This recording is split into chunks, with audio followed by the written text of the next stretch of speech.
തെന്നിന്ത്യൻ സിനിമാ ലോകത്തെ മൊത്തത്തിൽ സ്വാധീനിച്ച ചിത്രമാണ് ബാഹുബലി. ഇപ്പോഴത്തെ ബാഹുബലി ആദ്യ ഭാഗത്തിന്റെ 10ാം റിലീസ് വാർഷികത്തിൽ എത്തിയിരിക്കുന്ന റിലീസും ബോക്സ് ഓഫീസിൽ തരംഗം തീർക്കുകയാണ്. ക്യാൻവാസിന്റെ വലുപ്പത്തിലും ബിസിനസ്സിലും തങ്ങളെ വെല്ലാൻ മറ്റാരുമില്ലെന്ന ബോളിവുഡിന്റെ അമിത ആത്മവിശ്വാസത്തിനേറ്റ അടിയായിരുന്നു ബാഹുബലി സിനിമ. ഇപ്പോഴത്തെ ബാഹുബലി ആദ്യ ഭാഗത്തിന്റെ 10ാം റിലീസ് വാർഷികത്തിൽ എത്തിയിരിക്കുന്ന റിലീസും ബോക്സ് ഓഫീസിൽ തരംഗം തീർക്കുകയാണ്. ബാഹുബലി 2 ഭാഗങ്ങളും ചേർത്ത് രാജമൗലിയുടെ മേൽനോട്ടത്തിൽ എഡിറ്റിംഗും മാസ്റ്ററിംഗും നടത്തിയ ചിത്രം ബാഹുബലി ദി എപ്പിക് എന്ന പേരിലാണ് എത്തിയത്. നവംബർ 2-നായിരുന്നു റിലീസ് ചെയ്തത്.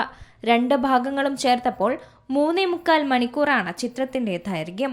എന്നാൽ സിനിമയുടെ ഈ നീളക്കൂടുതലൊന്നും ബാഹുബലി ആരാധകരെ പിന്നോട്ട് വലിച്ചിട്ടില്ല.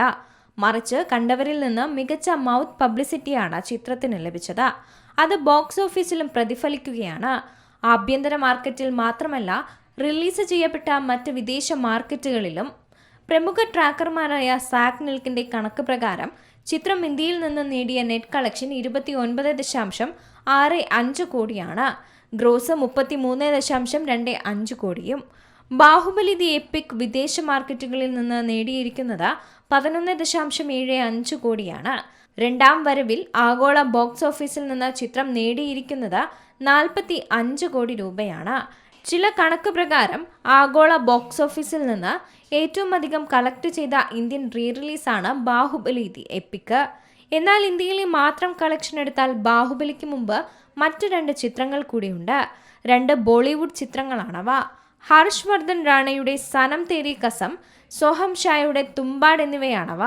അതേസമയം ഇന്ത്യൻ ബോക്സ് ഓഫീസിലും ഒന്നാമതെത്തുമോ ബാഹുബലി എന്ന് അറിയാൻ കാത്തിരിക്കുകയാണ് ആരാധകർ. Entertainment desk, Zee Malayalam news.